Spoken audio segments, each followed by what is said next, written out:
Hello friend, welcome back to my channel my life my choice with রাখি। আর কথা মতো ফিরে এলাম আরেকটা নতুন ব্লগস নিয়ে।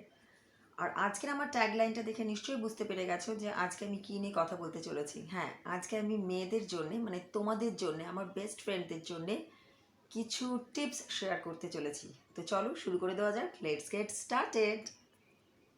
আমি জানি আজকে আমি যে বিষয়গুলো নিয়ে কথা বলবো হয়তো তোমাদের কাছে সেটা নতুন নাও মনে হতে পারে, বাট বলতে পারো আমি হয়তো আজকের টিপসগুলো এইটা মনে করে দিচ্ছি কি আমি তোমাদেরকে আরেকবার মনে করিয়ে দিতে চাই কথাগুলো। তো প্রথমে যেটা বলবো যে আমাদের মেয়েদের জীবনটা না একদমই সহজ সরল নয়। আমাদের এখনো পর্যন্ত অনেককে কিন্তু কম্প্রোমাইজ করে অনেক অনিচ্ছাকৃত কাজ সঙ্গে নিয়ে, অনেক বার্ডেন মাথায় নিয়ে, অনেক হেডেক নিয়ে আমাদেরকে চলতে হয়। তো আমরা অন্যকে যখন ভালো রাখবো তার আগে আমাদের নিজেদেরকে ভালো রাখতে হবে। তার জন্যে কী করতে হবে সেটা নিয়ে আজকের ভিডিওটা। নিজের খেয়াল রাখতে হবে। নিজের খেয়াল রাখা মানে ফার্স্ট পয়েন্ট যেটা আমি বলবো সেটা হচ্ছে নিজের প্রেজেন্সটাকে তোমাকে ফিল করতে হবে। হ্যাঁ, আমরা মেয়েরা কী করি, আমাদের নিজেদের প্রেজেন্সটাকেই ফিল করি না। আমরা বিশেষত যারা ম্যারিড উমেন, বিয়ের পর ম্যাক্সিমাম ক্ষেত্রে আমি মানে জোর গলায় বলতে পারি 100 জনের মধ্যে 80 জন নিজেদের প্রেজেন্সটাকে ভুলেই যায়। তারা কি, তারা আদৌ কি, তারা কি একজনের ওয়াইফ, একজনের মা, একজনের বৌমা, একজনের বৌদি, এই ট্যাগলাইনের মধ্যে না আটকে যাই আমরা, এই ট্যাবুর মধ্যে আটকে যাই। মানে নিজেদের প্রেজেন্সটা আমি নিজে কি, আমি আমি সাপোজ আমার কথা বলছি, আমি রাখি চ্যাটার্জি চক্রবর্তী।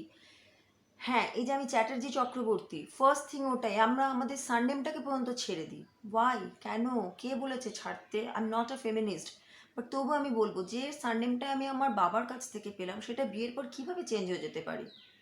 কখনোই হতে পারে না।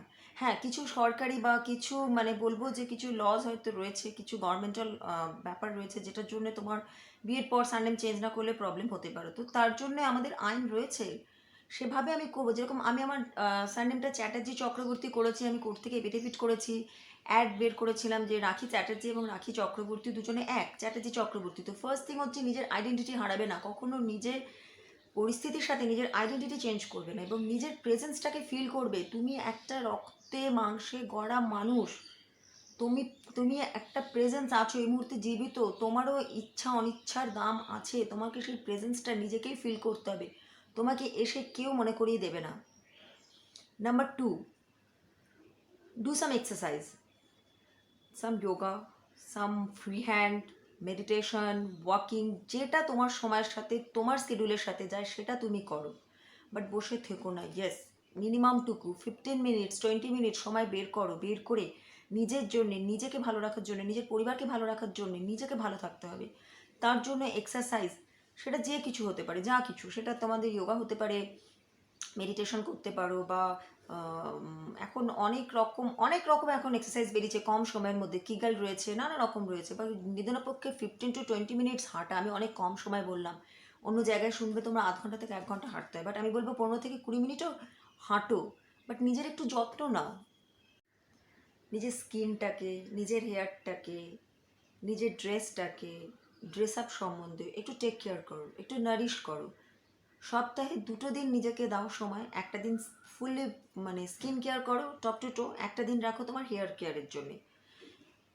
ম্যাক্সিমাম ক্ষেত্রে আমি দেখে থাকি মেয়েদের কি হয়, বড়জোর একটা হালকা ফেস ওয়াশ হয়ে গেল, বা একটা গরমকালে পাউডার, শীতকালে একটা হয়তো ময়শ্চারাইজার মেখে নিল, বাস হয়ে গেল টেক কেয়ার। ওয়াই, যে মেয়েটা একটা সময় হয়তো বিয়ের আগে সে সকাল থেকে রাত পর্যন্ত রূপচর্চা করতো, ভালোবাসতো নিজের স্কিনটাকে টেক কেয়ার করতে, হেয়ারটাকে টেক কেয়ার করতে, বিয়ের পর তার মাথায় মানছি অনেক বার্ডেন এসে পড়েছে, তার বাচ্চা, সংসার, শ্বশুরবাড়ির লোক, সবাইকে সামলাতে হচ্ছে, কিন্তু তার মানে এই নয় কি সে নিজের টেক কেয়ার করা ভুলে যাবে। হ্যাঁ, হয়তো আমি বলছি না কি সমস্ত কিছু তোমার দায়িত্ব ছেড়ে দিয়ে তুমি নিজের টেক কেয়ার করতে থাকো, সারাদিন আগের মতো 24 ঘন্টা তুমি মুখে প্যাক লাগিয়ে বসে থাকো, নয়, আমি বলছি না, আমি কখনোই বলছি না, আমি ঘর ভাঙতে চাই না তোমাদের, কারণ আমিও একটা ফ্যামিলি থেকে বিলংস করি, আমি একটা বাচ্চার মা, আমি একটা জয়েন্ট ফ্যামিলিতে রয়েছি। আমার শ্বশুরবাড়িতে আমরা প্রায় 8 থেকে 10 জন একসাথে এক হাঁড়িতে এখনও পর্যন্ত টিল নাও, ক্রস কনস দুটোই আছে ভাই, তবুও বলছি। বাট আমি তবুও নিজে টেক কেয়ার করি, নিজের স্কিন, নিজের হেয়ারটাকে কেয়ার করতে হবে, কেন দিনের শেষে যখন আমি আয়নার সামনে দাঁড়াবো তখন আমি নিজেকেই দেখবো, কিন্তু অন্য কাউকে আমি দেখবো না। তো সেইটুকু সময় যদি আমার নিজেকে দেখে নিজের ভালো না লাগে, তাহলে আমি আর নিজের জন্য কী করলাম বলো? সময় কারোর জন্য থেমে থাকে না, সময় কিন্তু একটু একটু করে এগিয়ে চলেছে। দিনের শেষ হতে দিনটা ফুরিয়ে যেতে বেশি সময় লাগবে না। তাই জন্য এখন থেকেই নিজের খেয়াল রাখতে শুরু করো। নেক্সট হচ্ছে প্রপার ডায়েট। ডায়েটটা তোমরা ঠিকঠাক নাও। আমি বলছি না কি তোমরা প্রপার ডায়েট মিন্স তোমরা অনেক কিছু খাও, হয়তো ডিম, দুধ, মাছ, মাংস, একদম প্রপার ফ্রুট জুস এইসব খাও, হতেই পারে অনেকের পরিস্থিতি নাই থাকতে পারে সেটা করার, বা কাজের চাপ বলো বা ফিনান্সিয়ালি বলো, নাই পরিস্থিতি থাকতে পারে। আমার বলার বক্তব্য হচ্ছে যে ডায়েটটা খাচ্ছ, তুমি যদি দুটো রুটি তরকারিও খাও সকালবেলা, সেটা টাইমে খাও। এই নয় কি তুমি ব্রেকফাস্ট করছো 12টার সময়, দুপুরবেলার ভাত খাচ্ছ বিকেল 4টে, রাত্রি ডিনার করছো রাত্রি 12টা। এটা ভুল করেও করতে যেও না কিন্তু। ট্রাস্ট মি, একটা সময় বিয়ের পর আমি একদম নিউক্লিয়ার ফ্যামিলি থেকে জয়েন্ট ফ্যামিলিতে এসে আজকে আমি তাহলে কিছু কথা তোমাদের সাথে শেয়ার করি। আমার সাথে এই প্রবলেমটা ভীষণ রকম হয়েছিল, ভীষণ রকম। আমি দেখতাম আমার শ্বশুরবাড়ি থেকেও সকালে জলখাবার করে না, তারা 11টা 12টার সময় জাস্ট ব্রেকফাস্ট করছে, দুপুরবেলা 3টে, 3:30, 4টার সময় ওরা লাঞ্চ করতো, রাত্রিবেলা 12টার সময় ডিনার করতো। এই জিনিসটা আমাকে ভীষণ রকম নাড়া দিয়েছিল, ভীষণ রকম। আমাকে তখন কেউ হেল্প করেনি, না আদার দেন মাই লাইফ পার্টনার অলসো, ওকে, যে প্রপার টাইমে আমি খেতে পারি। আমি নিজে ফাইট করেছি। ফাইট করেছি মিন্স কি, আমি আগে বোকা ছিলাম। একদিন আমি কী করতাম, আমি খেতাম না, না খেয়ে বসে থাকতাম, খাবো না আজকে আমার খিদে নেই বলে খেতাম না, রাগ হতো নিজের মধ্যে। কারণ আমি বাড়িতে আমি দেখেছি একটা 8টা থেকে 9টার মধ্যে ব্রেকফাস্ট, 12টা 12টার মধ্যে লাঞ্চ, বিকেলে 4টে 4:30, 5টার মধ্যে একটা টি টাইম স্ন্যাক্স হতো, আর রাত্রিবেলা 10:30টার মধ্যে মাকে দেখতাম রান্নাঘরের আমাদের লাইট অফ হয়ে যেত, মিন্স তারপর আর ডিনার হবে না। কিন্তু এই বাড়িতে এসে পুরোটাই আমার উল্টে গেছিলো। তো এখন আমি বুঝেছি, এখন আমি কী করি, আমার ছেলে যবে থেকে একটু বড় হতে শিখেছে, মানে বড় হয়েছে, নিজে খেতে শিখেছে, তো তখন থেকে ওর টাইমের সাথে আমার টাইম থেকে আমি লিঙ্ক আপ করে নিয়েছি। ও যেরকম সকাল 9টার মধ্যে ব্রেকফাস্ট করে, ওর সাথেই বসে আমি ব্রেকফাস্ট করে নিই। আমি ভাবি না আদার্স কে কখন খাচ্ছে, কারণ আমি আগেই বললাম আমি জয়েন্ট ফ্যামিলিতে থাকি, এতগুলো মেম্বার কে কখন খাচ্ছে ভাবতে গেলে দিনের শেষে আমার খাওয়াটা জাস্ট হবে না। আর আমি যদি অসুস্থ হয়ে পড়ি, আমি যদি মানে টাচুট আমার যদি কোনো খারাপ কিছু হয়ে যায়, এতগুলো লোক থাকা সত্ত্বেও আমার ছেলেকে দেখার কেউ নেই, বিন্দুমাত্র দেখার কেউ নেই। এবং আমার মানে আমি যদি অসুস্থ হয়ে পড়ে যাই, আমার কাজটুকু করে দেওয়ার কেউ নেই। তো আমাকে করতে হবে, আমাকে নিজেকে ভালো থাকতে হবে, তার জন্য আমাকে টাইমটা ফলো করতে হবে। আমি সকালে একটা রুটি খাই, বা আমার ছেলের জন্য ধরো একটু ওটস বানালাম, ডালিয়া বানালাম, যাই ব্রেকফাস্ট বানাচ্ছি, ব্রেড বাটার, আমি সাথে সাথে নিজেরটা বানিয়ে নিই, আমি খেয়ে নিই, খেয়ে খাটি। কারণ আমি জানি আমার স্কুল আছে, আমি জানো আমি একটা স্কুলে চাকরি করি, স্কুল আছে, এখন অনলাইন সব চলছে বাট আছে, করছি, আমার ছেলের পড়াশোনা আছে, আমার নিজের বাড়ির লটস অফ কাজ আছে, তো সেগুলো তো করতেই হবে। তো তাহলে আমি না খেয়ে বসে থাকবো, কে কখন খেতে দেবে, আগে পারতাম না সেটা, এখন জাস্ট হয় না গো। আমাকে তার জন্য কেউ খারাপ মনে করে থাকলে আমার কিচ্ছু করার নেই, আমি খেয়ে নিই। লাঞ্চটা অ্যাজ ইউজুয়াল এখনও 2টা, 2:30, 3টে বেজে যায়, সেটাতে আমার কোনো হাত নেই, করতে পারবো না কিছু। বাট ডিনারটা, আমার ছেলে 9:30 রাত্রে ডিনার করে, আমিও ছেলের সাথে ডিনার করে নিই, এক থালাতে খাই আমি আর আমার ছেলে। তো সেই বলছি যে টাইমিংটা প্রপার করো। দুটো রুটি খাচ্ছ, দুটো বিস্কুট খাচ্ছ, যাই খাচ্ছ খাও, বাট টাইমিংটা একটু প্রপার করো। উইদাউট মানে উল্টোপাল্টা টাইমিংয়ে খেতে যেও না, নিজের দিকে নিজেরা খেয়াল রাখো। প্রপার স্লিপ নিতে শেখো, ভালোভাবে ঘুমোতে শেখো। দুপুরবেলাটা যদি তোমাদের কাছে সময় থাকে 1 ঘন্টা একটা পাওয়ার ন্যাপ নিয়ে নাও। যদি সময় না থাকে তো ঘুম যদি না আসে, প্রথমে বলে নিই, তাহলে তোমরা জাস্ট শুয়ে থাকো, তাও ভালো, একটু রেস্ট করো, কিন্তু একটু রেস্ট করো। বডিটার রেস্ট দরকার, আমাদের মেন্টালি রেস্টটা আমাদের ভীষণ রকম দরকার। রাত্রির একটা পার্টিকুলার টাইম সেট করে নাও, 11টার মধ্যে যদি ঘুমাতে পারো তো খুব ভালো, 10:30 থেকে 11টার মধ্যে ঘুমো, সকালবেলা 6টার মধ্যে উঠে পড়ো। টাইমটাকে ম্যানেজ করতে শেখো, জানো তো, তুমি তোমার সময় মতো তোমার কী কী কাজ রয়েছে সারাদিনের কাজের একটা টু ডু লিস্ট বানিয়ে নাও। একটা যেরকম আমি একটা ডায়েরি ফলো করি, এই দেখো এটা হচ্ছে আমার একটা ডায়েরি, আমি এখন এই ডায়েরিটা ভীষণ রকমভাবে ফলো করি। এই ডায়েরিটা ফলো করাতে আমার কী হয়েছে, আমি কখন কি কাজ করছি, কতটুকু আমি সময় পাচ্ছি নিজের জন্য, এইভাবে না আমি আমার একটা শিডিউল তৈরি করে নিয়েছি। তো সেটা থেকে সুবিধা হয়েছে। এখন আমি টাচুট সত্যি কথা বলবো, তোমাদের সাথে শেয়ার করি, আগে আমি না ভীষণ বোকা ছিলাম, জানো তো, ভীষণ বোকা ছিলাম। প্রথম প্রথম বিয়ের পরে এসে আমি এত মানে কি বলবো, এত বোকামো করেছি, আমি ইভেন ঘুমোতাম না পর্যন্ত, জানো, রাত্রি 12টার সময় ডিনার করে শুতে যেতাম, ভোরবেলা 5টায় উঠে বসে থাকতাম, কে কী ভাববে, বাবা বাড়ির বউ ঘুমিয়ে আছে। ইভেন আমার বাচ্চা হয়ে যাওয়ার পর ঘুমোতাম না। বাট আমি দেখলাম যে না, সেটার কোনো ভ্যালু নেই, কেউ আমাকে ভ্যালু দিচ্ছে না। আমি 5টায় উঠি, 4টায় উঠি, 6টায় উঠি, আমাকে আমার কাজ করতে হবে, কাজ করা নিয়ে কথা। আর আহা উহু করার কেউ নেই গো, লাইফে কেউ নেই, ট্রাস্ট মি। আমার কথাটা শুনতে আজ হয়তো তোমাদের খারাপ লাগছে, আজ হয়তো তোমরা আমাকে অন্যভাবে পাচ্ছ, আমি সো সরি, ভীষণ ইমোশনাল হয়ে পড়ছি, তাই জন্য আমি তোমরা আমাদের বন্ধু বলে আমার শেয়ার করে ফেলছি। তো যাই হোক, সেসব কথা বলতে গেলে অন্য আরেকদিন এপিসোড বানাতে হবে। যেটা মেন কথা হচ্ছে যে ঘুমটা ভীষণ দরকার। ঘুম না হলে দেখবে আমাদের শরীরে একটা সারাক্ষণ একটা অস্বস্তি কাজ করতে থাকে। একটা দিন না ঘুমিয়ে দেখো, একটুখানি ছাড়া ছাড়া ঘুম হলেও লক্ষ্য করো, অস্বস্তি লাগে, হুম, তারপরে হচ্ছে চিড়চিড়ে লাগে, মানে একটা রাগ হতে থাকে, একটা অদ্ভুত ফিলিংস হয়। তো ঘুমটা আমাদের খুব দরকার, যতটুকু ঘুমাবে প্রপার ঘুমো, একদম ডিপ স্লিপে যাও। আর টাইমটা ম্যানেজ করে নাও, কখন কোন সময়টুকু তুমি কাজ করছো সেই মতো একটা ডায়েরি বা একটা খাতা ফলো করো, দেখবে তোমাদের টাইম ম্যানেজমেন্টটা তোমাদের কাজ অনুযায়ী যদি তোমরা করে নিতে পারো, ট্রাস্ট মি ভীষণ রকম উপকার দেবে। চশমাটা খুলে ফেললাম, দেখছি আলোর একটা রিফ্লেক্ট আসছে, ওটা আমি কিছুভাবে সরাতে পারছি না, তো তার জন্য সরি। আচ্ছা, নেক্সট যেটা নিয়ে কথা বলবো সেটা হচ্ছে ইন্টিমেট হাইজিন। ইন্টিমেট হাইজিনটা মেয়েদেরকে ভীষণভাবে খেয়াল রাখা উচিত। আমি বারবার বলবো, ইন্টিমেট হাইজিন মিনস হচ্ছে, বলার কিছু নেই, ইন্টিমেট পোর্শন যেটা আমাদের রয়েছে, প্রাইভেট পার্ট, সেটাকে ঠিকভাবে টেক কেয়ার করতে হবে। সব সময় ভালোভাবে, একদম কাঁচা পরিষ্কারভাবে একদম ইনার ওয়্যার পরবে তোমরা, আপার লোয়ার দুটোই। কখনোই একটাই ইনার ওয়্যার অনেকক্ষণ ধরে পরে থাকবে না, ঘেমে গেছে, ভিজে যাচ্ছে, নোংরা হচ্ছে, এইভাবে কিন্তু তোমরা থাকবে না। সব সময় পরিষ্কারভাবে ইনার ওয়্যার পরার চেষ্টা করবে। চেষ্টা কি, পরবে ইনফ্যাক্ট, ভালো কোম্পানির ইউজ করবে। আর পিরিয়ডসের দিনগুলোতে তো অবশ্যই বেশি করে যত্ন নেবে, নিজের টেক কেয়ার করবে, সে সময় বেশি করে জল খাবে, হালকা কাজ করবে, ভারী জিনিস তুলবে না, সেটা আমরা ছোটোর থেকে জানি, আমাদের মা কাকিমা দিদারা শিখিয়েছিল সেটা। আর ইন্টিমেট পোর্শনে, প্রাইভেট পার্টসে কখনো সাবান দিয়ে পরিষ্কার করতে যাবে না। এখন অনেক রকম আমাদের প্রোডাক্ট বেরিয়ে গেছে যেটা দিয়ে আমরা আমাদের ইন্টিমেট পার্টটাকে পরিষ্কার করতে পারি, তো সেই সব তোমরা কিনে নিতে পারো। আমি কোনো ব্র্যান্ডের নাম না করে বললাম, এখন অনেক ব্র্যান্ডের জিনিস বেরিয়ে গেছে, সেটা নিতে পারো। নিদেনের পক্ষে ভালোভাবে হালকা গরম জল করে বা ঠান্ডা জলেই ভালো করে ওয়াশ করবে, কিন্তু সাবান ইন্টিমেট পার্টে, সাবান বা শ্যাম্পু কখনো লাগাবে না, কোনো রকম কোনো লোশন ইউজ করবে না, কখনো করতে নেই। আচ্ছা, হোয়াইট ডিসচার্জ, আমাদের অনেকেরই মেয়েদের একটা প্রবলেম হয়ে থাকে হোয়াইট ডিসচার্জ। তো হোয়াইট ডিসচার্জের দুটো পোর্শন থাকে, একটা হচ্ছে হোয়াইট ডিসচার্জ হয় নর্মাল, ইয়েস হোয়াইট ডিসচার্জ কিন্তু নর্মাল হতেই পারে। হোয়াইট ডিসচার্জে কী হয়, যেটা যে হোয়াইট ডিসচার্জ সবসময় হচ্ছে মানে কিন্তু সেটা প্রবলেম নয়, আমাদের ভেতরকার যে মানে কি বলবো, অনেক রকম টক্সিনস বলে, অনেক কিছু, সেটাকে ক্লিন করে দেয়। প্রাইভেট পার্টটাকে অনেক সময় হোয়াইট ডিসচার্জ ক্লিন করে, সেটা হওয়া ভালো। কিন্তু যদি দেখো এক্সেসিভ, বেশি মাত্রায় হোয়াইট ডিসচার্জ হচ্ছে, তো অবশ্যই you should go to the doctor, consult with your doctor and take medicines. অবশ্যই ওষুধ নেবে। লজ্জা পেয়ে, ভয় পেয়ে, না বাবা বলবো না, আমার সাদা স্রাব হচ্ছে, আমাকে লোকে খারাপ ভাববে, এই জিনিসগুলো কখনো ভাববে না। পিরিয়ডসের দিনগুলোতে কখনোই কিন্তু ওই কাপড় ন্যাকড়া ওইসব কেউ ইউজ করতে যাবে না। আমি কিন্তু খোলাখুলি বলছি তোমাদের সাথে, তোমরা আমার বন্ধু, তোমরা অবশ্যই প্রপার ন্যাপকিনস ইউজ করবে, স্যানিটারি প্যাড ইউজ করবে, ওকে। তো এরপর যেটা বলবো সেই পয়েন্টসটা হচ্ছে মি টাইম।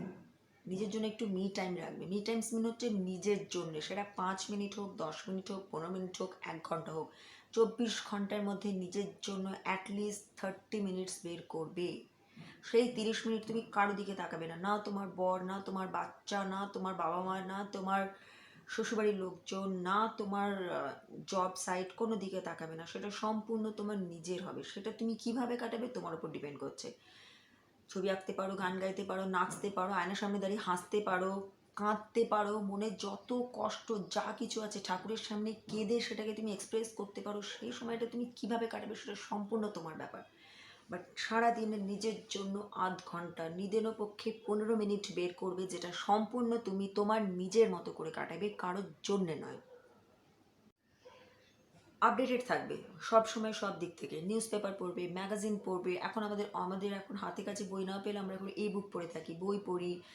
আমাদের এখন সানন্দা বলো, 19-20 বলো, অনেক পত্রপত্রিকা এখন অনলাইন চলে এসছে। আর স্মার্টফোন আশা করি এখন আমাদের সবার হাতেই রয়েছে উইথ ইন্টারনেট।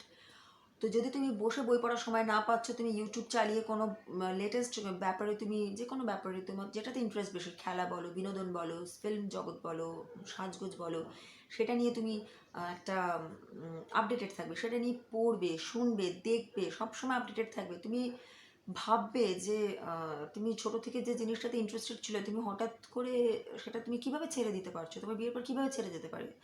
যেন একটা কথা বলি, সরি আজকে হয়তো আমি একটু বেশি মানে বিবাহিত মহিলাদের নিয়ে বোধহয় কথা বলে ফেলছি। অ্যাকচুয়ালি সত্যি কথা বলতে, যাদের এখনো বিয়ে হয়নি তাদের চাপটা অন্য, আর যাদের বিয়ে হয়ে গেছে তাদের চাপটা একটু অন্য রকমের। তো যদিও বা এই পুরো যে আমি কথাগুলো বলছি পুরোটাই কিন্তু সমস্তটাই সব বয়সী মেয়েদের জন্যই, মানে সব বয়সী মিন্স বাচ্চাদের জন্য অবশ্যই নয়, 18 পর থেকে যে কোনো বয়সী মেয়েদের জন্যই। বাট বিয়ের পর এই কারণে বলছি, বিয়ের আগে অতটা চেঞ্জেস না হলেও বিয়ের পর অনেক কিছুই চেঞ্জ হয়ে যায়। তো হ্যাঁ, যেটা বলছিলাম, আমার বিয়ের আগে যেরকম শখ ছিল, আমি বর্তমান পেপার আমাদের বাড়িতে নেওয়া হতো আমার বাপের বাড়িতে, তো সেখানে চতুষ্পর্ণী শনিবার করে পেতাম ম্যাগাজিন, একটা ম্যাগাজিন পেজ যেটা থাকে, সেটা আমি জমাতাম। জমিয়ে আমার কাছে প্রায় 500 থেকে 600 কি তার বেশি হবে হয়তো, আমার কাছে চতুষ্পর্ণী পেপারটা জমে গেছিলো। তো বিয়ে করে যখন আমি চলে আসছি শ্বশুরবাড়িতে, তখন ওই পেপারগুলোকে ছেড়ে আসতে হয়েছিল। তো তারপর সামহাও দেখলাম এই পেপারগুলো নেই, কোনোভাবে হয়তো মিসপ্লেস হয়ে গেছে, হতেই পারে। তো আমার খুব খারাপ লেগেছিল, ইভেন এখনও লাগে যে একটা সময় আমি কত আপডেটেড থাকতাম, ওইসব নিয়ে ভাবতাম, সাজগোজ বিনোদন আমার ভীষণ ভালো লাগে, ট্রাস্ট মি। আপডেটেড থাকতে আমার খুব ভালো লাগে ওইসব ব্যাপারে, তো করতাম, কত চর্চা করতাম, কত এক্সপেরিমেন্ট করতাম। বিয়ের পর এসে দেখলাম যে সেভাবে এখানে আর কিছুই হচ্ছে না, সেই জিনিসটা আর পাচ্ছি না। আমি বললাম না, বিয়ের পর আমি অনেক অনেক অনেক ভুল করেছি, বাট বাট নাও, এখন আমি আবার আগের মতন আমি নিজেকে আপডেটেড রাখি। আমি সানন্দা 19 করি, যত রকমের যত ম্যাগাজিন আছে সমস্ত কিছু, ইভেন বর্তমান আনন্দবাজারের স্যাটারডে যে পেজগুলো বেরোয়, ম্যাগাজিন পেজগুলো, সেগুলো আমি পড়ি রীতিমতো। আমি অনেক ফ্যাশন পেজকে ফলো করি, আপডেটেড থাকার যতটা পারি চেষ্টা করি। ইভেন আমার থেকে যারা এই মুহূর্তে ছোট বয়স রয়েছে, যারা টিনেজ রয়েছে বা যারা সবই কলেজ গোয়ার্স, তাদের এখন নলেজটা অনেক বেশি কিন্তু আমাদের থেকে। তাদের কাছ থেকে আমি অনেক রকম টিপস নিই বা শুনি যে কী চলছে, কী ট্রেন্ডস চলছে। তো এখন আমি নিজেকে আপডেটেড রাখার চেষ্টা করি। তাই আমি বলবো, তোমরা তোমাদের নিজেদেরকে সব দিক থেকে আপডেটেড রাখবে, নট নেসেসারি কি শুধু আমি ফ্যাশন বলছি বলে ফ্যাশন। দেশ দুনিয়ায় কী চলছে, রাজনীতি থেকে শুরু করে খেলাধুলো বা এই দেশের এখনকার যে হাল হকিকত চলছে, এখন আমাদের দেশে যে একটা কত বড় একটা মানে পাহাড় ভেঙে পড়েছে 2 বছর ধরে, লাস্ট 2 ইয়ার্স ধরে আমরা সেই প্রবলেমটা ফেস করছি, করোনা। সেটা নিয়ে আমাদের ওয়াকিবহাল থাকতে হবে। কেউ কিছু বললে হুট করে সেটা আমি খেতে শুরু করে দিলাম, করোনায় ভালো থাকবো বলে, কখনো অন্ধভাবে কাউকে ফলো করবে না, শুনবে সবার, করবে নিজের। এটা সবসময় মাথায় রাখবে। Nurture your mental wellbeing. মনটাকে কিভাবে ভালো রাখবে সেটা তোমাদের ওপর ছাড়লাম। মনকে ভালো না রাখলে শরীর সুস্থ থাকে না, মন তোমার যত ভালো থাকবে শরীর তোমার তত সুস্থ থাকবে। আর আমাদের 100 জনের মধ্যে 90 জন মহিলারই শরীর খারাপ থাকে না, আমাদের মন খারাপ থাকে। মন খারাপের প্রভাবটাই আমাদের শরীরে পড়ে, যেটা আমি নিজে খুব ভীষণ রকমভাবে ভুক্তভোগী। মন খারাপ থাকলে তোমার মন খারাপের কারণটা খুঁজে বের করার চেষ্টা করো। যে তোমার খুব বিশ্বস্ত, খুব কাছের, তার সাথে শেয়ার করো, সবার সাথে নয়। সবাই তোমার মনের কষ্ট ফর টাইমিং শুনবে, শুনেই আবার 5 কান করবে, সেটা নিয়ে হাসাহাসি করবে, তোমাকে ট্রোল করবে। তোমার মনে হয় বিশ্বস্ত, সেটা যদি কোনো হিউম্যান বিং না হয়ে থাকে, যদি ভগবান হয়ে থাকে, ভগবানের সাথে শেয়ার করো, মনকে হালকা করো, মনে পুষে রেখো না। মনটাকে সুস্থ রাখার চেষ্টা করো, সেটা যেভাবেই হোক। ঈশ্বরের বিশ্বাস হারিও না, যে যে কমিউনিটি থেকেই বিলংস করছো না কেন, ঈশ্বরের বিশ্বাস হারিও না। একমাত্র সেই আছে যে আমাদের, কি বলবো, ডুবন্ত নৌকোকে শক্ত হাতে পালটা তুলে ধরতে পারে। তো মনটাকে নারিশ করো, সেটা তোমার উপর ডিপেন্ড করছে তেমনি কীভাবে করবে, আগেও বললাম, বাট নারিশ করো। মন খারাপ থাকলে সেটার প্রভাব শরীরে পড়তে বাধ্য। আর এখন সমীক্ষা বলছে, এখন আমাদের সমীক্ষা বলছে মেয়েদের হার্টের অসুখ, মেয়েদের স্ট্রোক ছেলেদের তুলনায় কোনো অংশে কম নয়। যেটা আজ থেকে 20 বছর আগেও ছিল, মেয়েদের হার্টের অসুখ একদম 5 to 6% ছিল, বড়জোর 10%।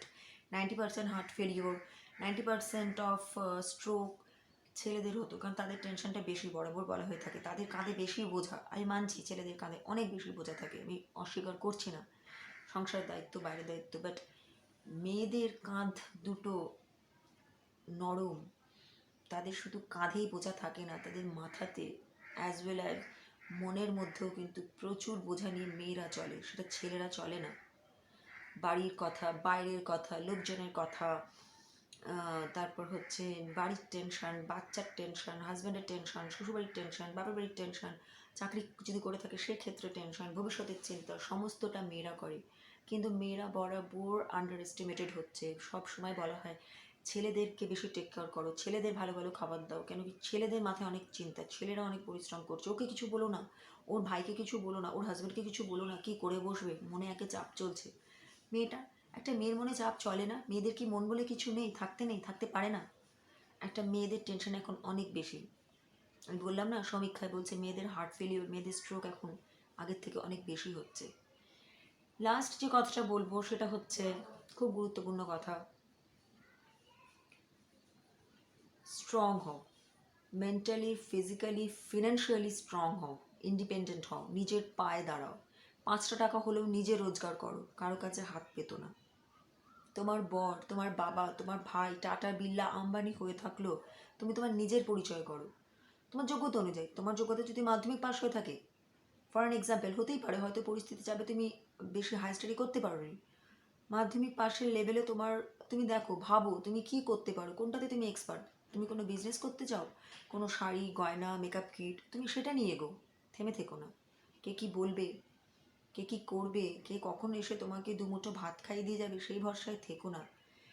Life is so much unpredictable, কখন কি হবে মানুষের সাথে আমরা কেউ জানি না। আমরা 2019 পর্যন্ত জানতাম না কি আগামী 2 বছর আমাদের জীবনে আসতে চলেছে, যখন আমাদেরকে শেষ করে দেবে, পৃথিবী প্রায় ফাঁকা হয়ে যাবে, আমরা জানতাম না। লাইফে প্রত্যেকটা মুহূর্তের জন্য তোমাকে রেডি থাকতে হবে, কখন কি হবে কেউ জানি না। চোখ বন্ধ করে কোনো কিছুর উপর বিশ্বাস করবে না, অন্ধ বিশ্বাস, অন্ধ ভালোবাসা কারোর উপর রাখবে না। সবসময় নিজেকে স্ট্রং রাখবে, সেটা ফিজিক্যালি রাখবে, মেন্টালি রাখবে, এবং বারবার আমি বলছি ফিনান্সিয়ালি রাখবে। 5টা টাকা, 500 টাকা, 50 টাকা, 5,000, 5 লাখ, যত টাকা ইনকাম করো সেটা নিজে করবে। তোমার হাজব্যান্ড তোমার সাথ দিল, সে তো খুব ভালো কথা, তোমার বাবা তোমার সাথে আছে, ভালো কথা, তোমার দাদা বা ভাই তোমার সাথে আছে, তোমার পরিবার তোমার সাথে আছে, খুব ভালো কথা, ইউ আর ব্লেসড, আমি বলবো ভীষণ রকম। বাট নিজেকে কখনো কারো কাছে ছোট হতে দেবে না, নিজেকে সবসময় স্ট্রং রাখবে। তোমার জীবনে যদি অকস্মাৎ মানে সাডেনলি যদি কোনো রকম কোনো ঝড় আসে, তুমি সেই ঝড়ের মধ্যে অ্যাটলিস্ট যেন একটা খুঁটি শক্ত করে ধরে দাঁড়িয়ে থাকতে পারো। ভেসে যাবে কি ভেসে যাবে না সেটা তোমার ভাগ্য বলবে, আমি সে ব্যাপারে আমি বেশি, সত্যি আমি জ্ঞানী নই, আমি বলবো না। বাট শক্ত হাতে হালটা যাতে ধরতে পারো, সেই মতন নিজেকে তৈরি রাখবে, ফিনান্সিয়ালি স্ট্রং হবে। যেসব মেয়েদের এখনও বিয়ে হয়নি, যারা বিবাহিত নও, তাদের উদ্দেশ্যে আমি একটা কথা বলবো, প্রেম ভালোবাসা ভাই একদিকে, আমি কাউকে ছোটো না করে, তোমাদের ভালোবাসাকে ছোটো না করে বলছি, বাট নিজের সত্তা, নিজের আত্মসম্মান, নিজের সেলফ ডিপেন্ডেন্ট অন্যদিকে। আগে নিজে নিজের পায়ে দাঁড়াবে, শক্ত করবে, নিজের পায়ের তলার জমি, মাথার উপরে আকাশটাকে নিজে শক্ত করবে, তারপর তোমরা বিবাহিত জীবনে প্রবেশ করবে। তাতে করে কি হবে, তোমাদের লাইফটা অনেক ভালো হবে, সেটেল হবে, অশান্তিটা কম হবে। আর যারা বিয়ে করে ফেলেছো, সংসারী হয়ে গেছো, ভীষণ ভালো কথা, কেন করবে না, সংসার ধর্ম সবাই করেছে, শ্রীরামকৃষ্ণ ঠাকুর দেব পর্যন্ত সংসার ধর্ম পালন করেছিলেন, স্বামী স্ত্রী হিসেবে না করে থাকুক, বাট সংসার ধর্ম তো পালন করেছিলেন। তো আমি বলবো যে যারা বিয়ে করে ফেলেছো, হয়তো বা এখনো পর্যন্ত কোনো চাকরি করো না, বিজনেস করো না, সংসার সামলাচ্ছ, স্বামী সন্তান শ্বশুরবাড়ি বাচ্চা, হতেই পারে, সামলাবে, কেন সামলাবে না, আমাদের মেয়েদেরই তো সেই ক্ষমতাটা রয়েছে। কিন্তু নিজেদেরকে ফিনান্সিয়ালি স্ট্রং করার কথা এখন থেকে, এই মুহূর্ত থেকে ভাবতে শেখো। যার যেটাতে ন্যাক আছে সেটা নিয়ে এগিয়ে পড়ো। যদি তুমি ভালো রান্না করতে জানো, হোম ডেলিভারি বিজনেস খোলো। তুমি যদি ভালো চা করতে জানো, ভালো টি স্টল খোলো। কে কী বললো, ওই বাড়ির বউ দেখ বসে বিজনেস করছে, ওই বাড়ির বউটা না চাকরিতে বেরোচ্ছে, লোকের কথা কানে দেবে না। জাস্ট এই রকম, জাস্ট বুলশিট, সমাজ দেয়ার বুলশিট। কিছু মানুষ, নট পুরো সমাজ, সমাজের কিছু মানুষ থাকে নিজেরা কিছু করতে পারে না, অন্যদের ভালো দেখতে পারে না, তো তাদেরকে জাস্ট জাস্ট জাস্ট ইগনোর দেন। কোনোভাবে তাদেরকে প্রায়োরিটি দেবে না নিজের লাইফে নিজেকে আগে প্রায়োরিটি দাও, নিজের ফ্যামিলিকে দাও। তো চলো, আজকেও একটু ভারী ভারী কথা বললাম, একটু নিজের কথাও তোমাদের সাথে শেয়ার করলাম। আমি জানি না ব্লগটা তোমাদের ভালো লাগবে কিনা, যদি ভালো লেগে থাকে তো প্লিজ লাইক শেয়ার কমেন্টস করতে ভুলো না। বাজে লেগে থাকলেও ডিসলাইক করবে, আর কমেন্টস করবে, বাজে বাজে কমেন্টসও করতে পারো যদি বাজে লেগে থাকে। আর তোমরা আর কী নিয়ে ব্লগস দেখতে চাও আমাকে দাও আইডিয়া, আমি সেই দিয়ে তোমাদেরকে ব্লগস বানাবো। যদি আজকের ব্লগসটা তোমাদের বোর করে থাকে তার জন্য I am so sorry, but আমার মনে হয়েছিল এই কথাগুলো এখনকার দিনে দাঁড়িয়ে আমার বন্ধুদের বলা উচিত, তাই জন্যই বললাম। ভালো থেকো, সুস্থ থেকো, আনন্দে থেকো, হাসি খুশি থেকো, আর যেটা বললাম নিজের যত্ন নিতে শেখো। আজকের মতো এখানেই শেষ করছি। Bye bye.